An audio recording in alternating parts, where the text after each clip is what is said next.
अब हम real nature की बात करते हैं कि ये तो दोनों के अपने अपने तर्क हो गए। कैसा, जो लोग समाजशास्त्र को क्या विज्ञान का विषय मानते हैं, पूरी अपनी वो दलील दे देते हैं, नहीं इस बेसिस पर हम इसको विज्ञान मानते हैं। जो लोग आपत्ति करते हैं वो साथ में आपत्ति रख देते हैं, नहीं इस वजह से हम समाजशास्त्र को विज्ञान का विषय नहीं मान रहे हैं। अब इसकी रियल स्थिति क्या है? रियल स्थिति यह है कि ये शुद्ध विज्ञान तो नहीं है, लेकिन ये विज्ञान है। कैसा विज्ञान है उसकी हम बात करते हैं। तो ये आपके विज्ञान का जो रियल नेचर है वो किसने दिया है? रॉबर्ट वीरस्टेड ने दिया है। किसने दिया है? रॉबर्ट वीरस्टेड ने दिया। किस बुक में दिया है? द सोशल ऑर्डर में। ये बहुत ही इंपॉर्टेंट फैक्ट है, वेरी वेरी इंपॉर्टेंट फैक्ट है कि समाजशास्त्र की वास्तविक प्रकृति किसने समझाई है? तो रॉबर्ट वीरस्टेड ने बताई है। किस बुक में बताई है? द सोशल ऑर्डर में बताई है। इन्होंने पहले कहा कि समाजशास्त्र एक सामाजिक विज्ञान है। बिल्कुल क्लियर है, इसमें कहीं कोई आपत्ति है ही नहीं। किसी से भी पूछ लो, विज्ञान वाला व्यक्ति भी कहेगा हाँ सब सही है, और सामाजिक विज्ञान वाला तो कह रहा है कि हाँ सामाजिक विज्ञान है, न कि प्राकृतिक विज्ञान। बिल्कुल सही है। प्राकृतिक विज्ञान में आपका फिजिक्स आता है, केमिस्ट्री आता है, बायोलॉजी आता है, जूलॉजी आता है, बॉटनी आता है। ये प्राकृतिक विज्ञान है क्योंकि प्रकृति के साथ में, क्योंकि हम किसके साथ हैं? समाज, इसलिए सामाजिक विज्ञान बिल्कुल सही है। जो प्रकृति का अध्ययन करता है वो प्राकृतिक विज्ञान है, और जो समाज का अध्ययन करता है वो सामाजिक विज्ञान है। तो बिल्कुल सही है, किसी को आपत्ति नहीं इस बात में। तो वीरस्टेड की पहली बात बिल्कुल पास। फिर दूसरा उन्होंने कहा है कि वास्तविकता का अध्ययन करने वाला विज्ञान है, न कि आदर्शात्मक विज्ञान। बिल्कुल सही है, वास्तविकता का अध्ययन करता है कि आज यानी कि ये जो स्थिति है, ये हुआ है वर्तमान में, ये दिख रहा है, इसी का अध्ययन कर रहे हैं। तो वास्तविकता का अध्ययन करता है, कोई आइडियलिस्टिक बातें नहीं होती इसमें। किसमें? समाजशास्त्र विषय में। ये बात भी बिल्कुल पास है इनकी। समाजशास्त्र विशुद्ध विज्ञान है, प्योर साइंस है, न कि व्यवहारिक विज्ञान। हाँ, इसमें थोड़ा सा अंतर है। तो प्योर साइंस मतलब है विशुद्ध विज्ञान, विज्ञान जैसी सारी बातें इसमें है क्योंकि पद्धति से किया था, लेकिन प्रैक्टिकल संभव नहीं है। कई चीजों के प्रैक्टिकल संभव नहीं है, व्यवहारिक विज्ञान नहीं है। व्यवहारिक विज्ञान इसलिए क्योंकि कोई घटना एक बार हो चुकी है, वो दोबारा नहीं हो पाएगी। समझ ना? जैसे हम प्रयोगशाला में पानी एक बार बना ले, हाइड्रोजन ऑक्सीजन मिला के बन जाएगा, और हम दूसरी बार चाहे दूसरी बार बना लेंगे। अब ये दो जोड़े हैं, इनकी शादी हो गई, अब दोबारा से वही शादी कर ली जाए, बहुत मुश्किल है। और मुश्किल उससे भी ज्यादा है कि वही सारे रिश्तेदार आ जाएं। संभव है क्या? वही पंडित जी आ जाए, वही बैंड बाजा आ जाए, सब कुछ वही हो जाए, तो संभव नहीं है। तो ये प्रैक्टिकल तौर पर संभव नहीं है। समझ रहे ना?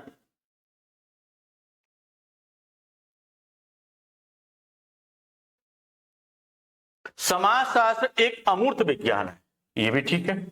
अमूर्त मतलब ज्यादातर वो चीजों का अध्ययन करते हैं जो दिखाई नहीं देती है। जैसे समाज में क्या होता है कि संबंधों का है, तो संबंध में कितनी गहराई है वो नापी नहीं जा पा रही है, लेकिन है, संबंध तो है, लेकिन वो दिखाई नहीं दे रहा। तो इसलिए कैसा है?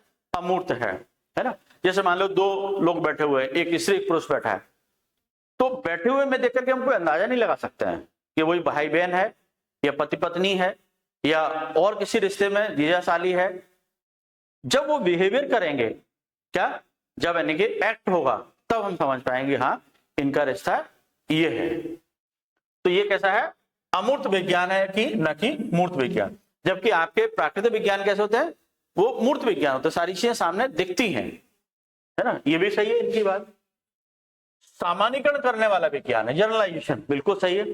मतलब मैंने बताया था ना, ये सारे डेटा कलेक्ट किया, उसके बाद क्लासिफिकेशन किया, उसका एनालिसिस किया और जनरलाइजेशन कर दिया, प्रिंसिपल बन गया। तो ये भी सही है।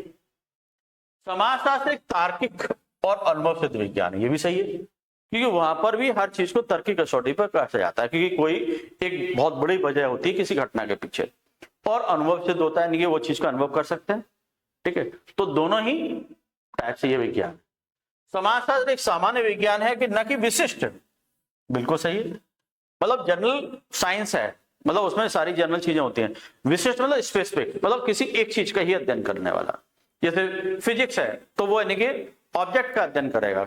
आकाश मतलब जो एस्ट्रोलॉजी है, आपका एस्ट्रोनॉमी है, तो खगोलीय पिंडों, आकाशीय पिंडों का अध्ययन करने वाला। केमिस्ट्री केमिकल्स का अध्ययन करने वाला है। तो ये ऐसा नहीं, ये कहता है आपका एक जनरल साइंस है। ठीक।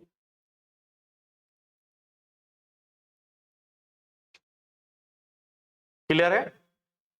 चलिए अब हम बात करते हैं इंपॉर्टेंस ऑफ सोशियोलॉजी।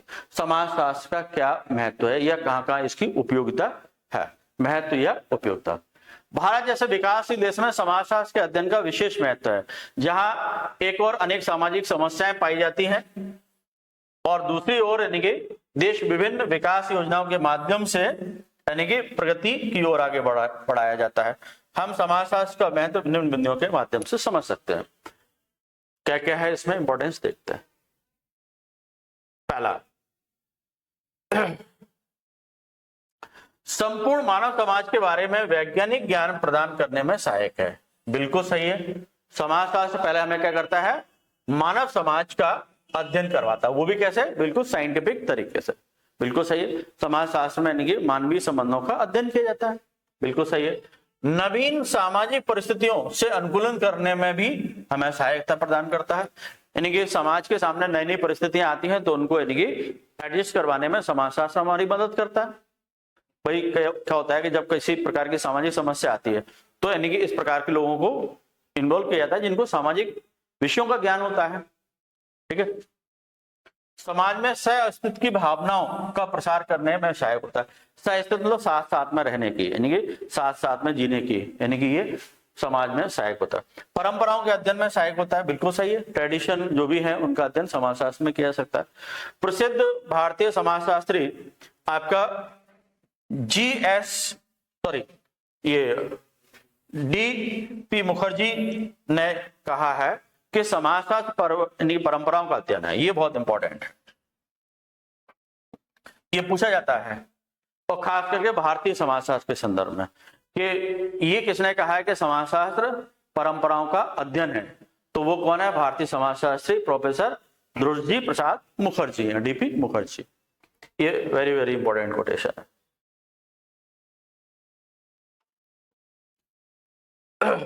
इसके बाद उन्होंने कहा है राष्ट्रीय एकता में सहायक है समाजशास्त्र। बिल्कुल सही है, क्योंकि समाजशास्त्र कभी नफरत नहीं फैलाता है। समाजशास्त्र क्या करता है, समाज के लोगों में सामाजिक समरसता लाता है, सामाजिक सहयोग पैदा करता है, तो उससे राष्ट्रीय एकता अपने आप ही आएगी। सामाजिक समस्याओं को हल करने में सहायक है। बिल्कुल सही है। जिसको जितना अच्छा सामाजिक स्वास्थ्य का ज्ञान होगा वो उतनी सामाजिक समस्याओं को अच्छी तरीके से हल कर सकता है, क्योंकि उसके पास में अनुभव होगा इस चीज का। व्याधिकीय यानी कि सामाजिक समस्याओं के निराकरण में सिर्फ यानी कि उनका निराकरण भी कर देता, पूरी तरह से खत्म कर देता है। श्रम समस्याओं के निराकरण में यानी कि लेबर संबंधी कोई समस्या है उसका निराकरण भी समाजशास्त्री कर सकता है। ग्रामीण पुनर्निर्माण में यानी कि गांव के रिकंस्ट्रक्शन में, नगरीय विकास में सहायक है समाजशास्त्र। जनजातीय समस्याओं के उन्मूलन और जनजातीय कल्याण में भी समाजशास्त्र सहयोगी है। सामाजिक नियोजन सोशल प्लानिंग में भी, पारिवारिक जीवन को सफल बनाने में, इन सभी में समाजशास्त्र की उपयोगिता है। इसके अलावा प्रजातंत्र को सफल बनाने में भी, क्योंकि प्रजातंत्र में भी किसका यानी कि समाज का इन्वॉल्वमेंट होता है ना। समाजशास्त्र का व्यावसायिक और व्यवहारिक महत्व भी है। बिल्कुल है। इसीलिए वीरशेठ जो है उन्होंने लिखा है क्या, व्यापार, सरकार, उद्योग, नगर नियोजन, प्रजातंत्री संबंध, सामाजिक कार्य, सर्वेक्षण, प्रशासन एवं सामुदायिक जीवन के अन्य क्षेत्रों में ऐसे समाजशास्त्रियों की मांग खासतौर से बढ़ती जा रही है जो अनुसंधान कार्य में पूर्णतः प्रशिक्षित हों। सारे क्षेत्र नहीं मतलब बच रहे हैं, सारे क्षेत्रों में कहीं ना कहीं ऐसे ट्रेंड यानी कि समाजशास्त्रियों की आवश्यकता पड़ती है जो रिसर्च कार्य करने में दक्ष होते हैं। चाहे वो आपका व्यापार का क्षेत्र हो, चाहे सरकार का क्षेत्र हो, चाहे उद्योग हो, चाहे टाउन प्लानिंग हो, चाहे आपका डेमोक्रेटिक यानी कि रिलेशंस हो, चाहे सोशल वर्क हो, चाहे आपका कोई सर्वे का काम हो, चाहे एडमिनिस्ट्रेशन हो, चाहे आपकी कम्युनिटी जो लाइफ हो, सभी में यानी कि कहीं ना कहीं समाजशास्त्रियों की या ऐसे लोगों की आवश्यकता होती है जो अनुसंधान कार्य करने में, रिसर्च वर्क करने में पूरी तरह से प्रशिक्षित होते हैं। तो इसी से पता चल जाता है कि समाजशास्त्र विषय का जो महत्व है वो दिने दिन बढ़ता चला जा रहा है। ठीक है। तो जिससे नए नए यानी कि क्षेत्र भी, जैसे आपका एक नई चीज खुल गई है क्या, मेडिकल सोशियोलॉजी, यानी कि बहुत सारी चीजें हैं जिनका समाधान बिना किसी मतलब बीमारी है लेकिन बिना किसी यानी कि दवा के भी ठीक किया जा सकता है। तो वो किसके माध्यम से, समाजशास्त्र के माध्यम।